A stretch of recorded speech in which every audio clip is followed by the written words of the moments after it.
Hello Sparkle Squad, this is Monica, and today for a Beebeecraft project share I am making a pair of earrings to coordinate with the bracelet that I just did on a video that you will be seeing later for the Joy of Blue on the 12th of August.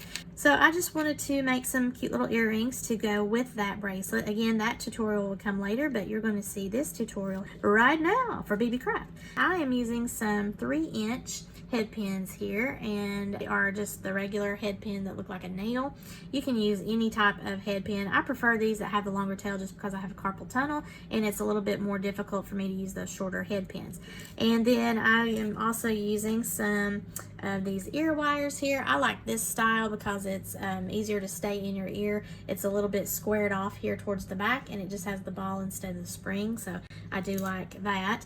And then I'm using other supplies that I have received from my good friends at Beebeecraft.com. Now, if you're interested in any of these supplies that I have, I will of course have my affiliate links below in the description, and you can use my coupon code at Beebeecraft.com and saves you $5 off of your purchase of $40 or more. Those are either Monica 5 or Sparkle 5. Either one of those coupons will get you a $5 off of $40 purchase at Beebeecraft.com.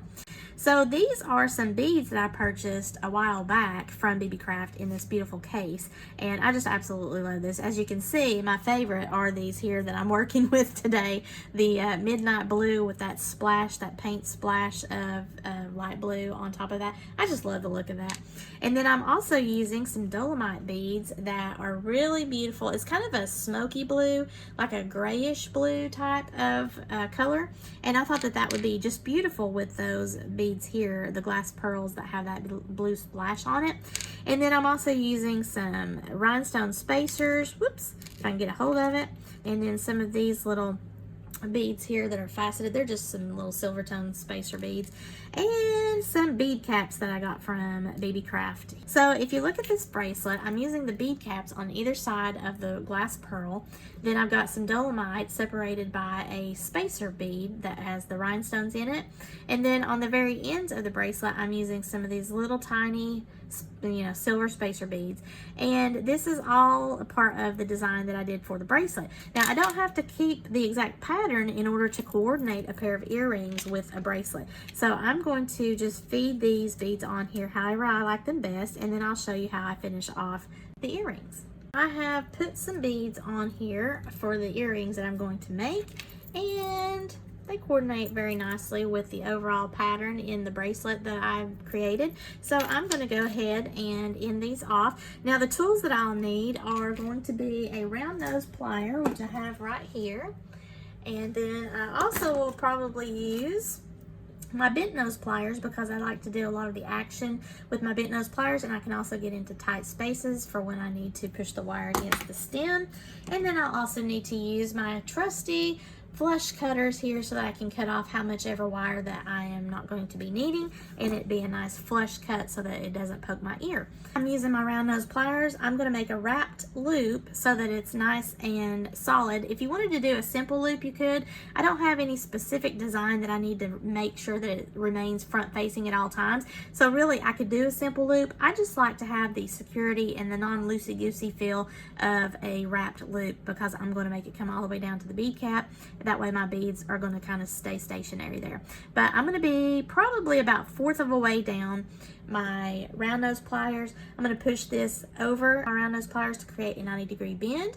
Then I'm going to reposition my pliers. I'm going to try to keep it in the same exact area as I'm moving my pliers around, because if you move it further down, then it'll make your loop bigger. It might be a little wonky of a loop, whatever.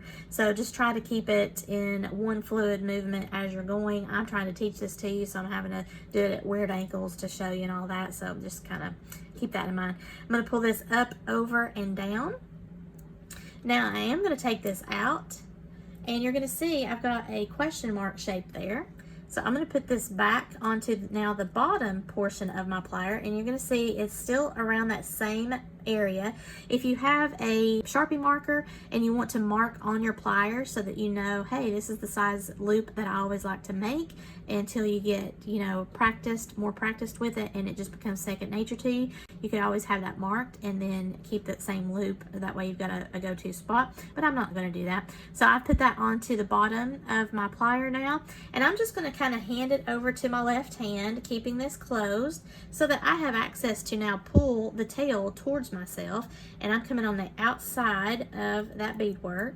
So I've got it pulled back towards myself so it's made a circle, and I try to get it as tight to the plier as I could. That way it's not going to move around on me, because I want to now take my bent nose pliers and go around the stem and just wrap it around this stem here until I get to the top of that bead cap. Now, a lot of people like to just use their fingers, and you're going to have to bypass the lower rung of your plier and then come back at an upward trajectory so that you are pulling tight up against that stem.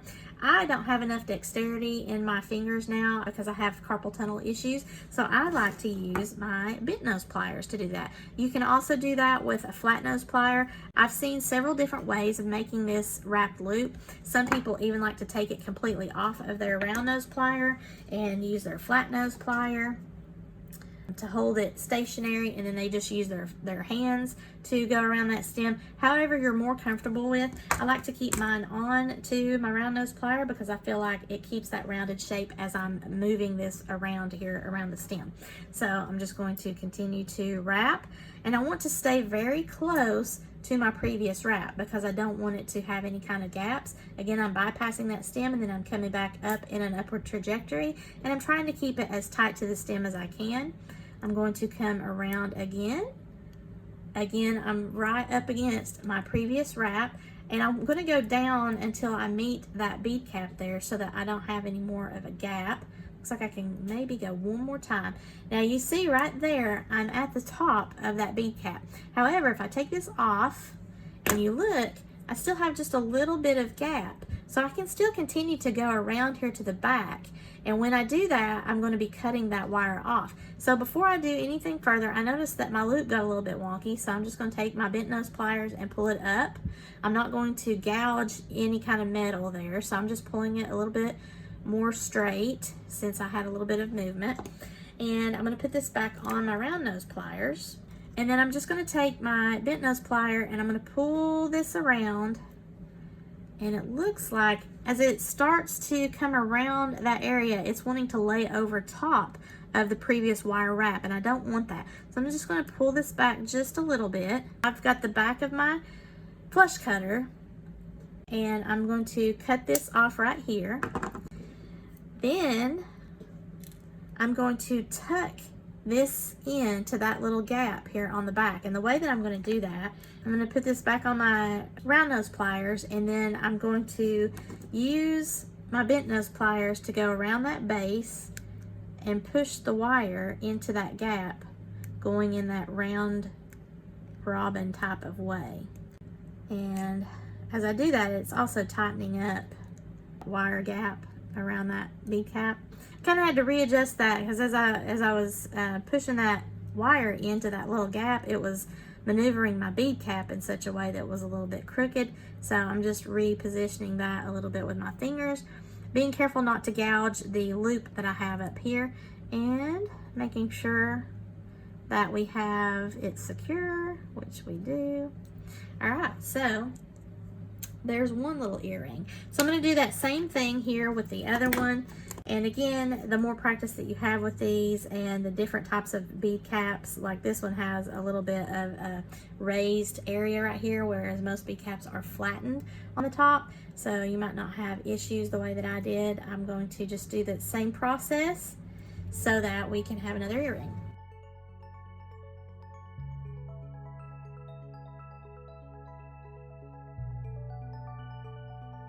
Both earrings, and the only other thing we need to do now is to get them onto the ear wire. Now you can either use a jump ring to put on there if you want to have it a little bit more dangly, but I'm just going to put this straight onto the loop here of the earring. I'm turning this upside down. I'm looking for whichever way the slit is, and this is on the right hand side for me. So I'm just going to lift that up towards myself just like I would a jump ring. I'm going to get the earring on the front facing. So right here where my coil is, I like this to where the cut part of the wire is on the back and the nice smooth coil is on the front, and I don't have to worry about a front facing design, but I like to do that so that I see that nice coil on the front. So mine is going to be facing where this comes out of the earlobe. So this is the front of my ear wire that you can see coming out of my ear, and I want to have that coil facing that front. So I've got that on now the correct way, and I'm just going to take my bent nose pliers and push that away from myself so that I'm closing the door, so to speak. And I don't like those little gaps, so I'm just going to give it just the slightest little squeeze. You don't want to give a really tough squeeze because then you could misshape the loop there or break it, snap it off. You don't want to have that kind of problem, and you don't want to make it to where it's not a loop. So you want to just keep it exactly to shape and just close that little tiny gap if you have one. Some earrings, some of the ear wires don't do that, but there is my earring. So there's one earring, and I'm going to just do that for the other one here, so that I've got two.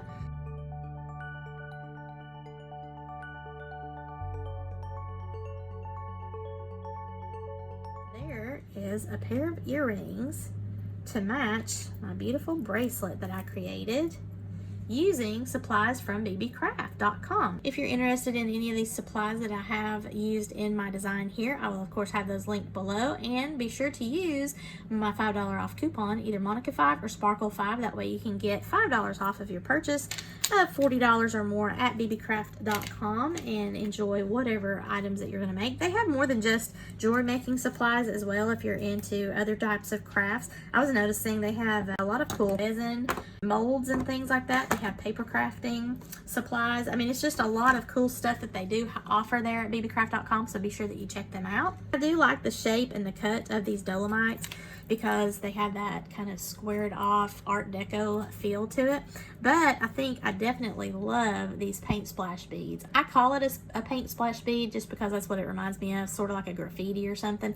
But I really like the look of that midnight blue with that metallic sheen to it, and then it's got that splash of that lighter blue on top of it. I just think that it really lent itself well to my blue theme that I was going for, and it made it look kind of nautical with that toggle clasp that I had. So again, if you want to see that tutorial, come back over here on August the 12th for the Joy of Blue collab, and I'll show you how I made that.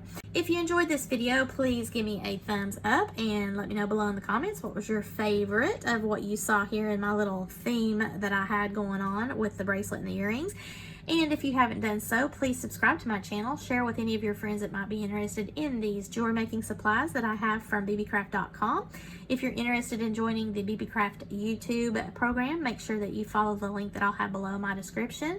Fill out their application, and if they approve you to work with them, then you'll get more information about how you too can receive some supplies and create different projects for them as well. As always, thank you so much for watching, and have a sparkle-rific day, y'all. Bye!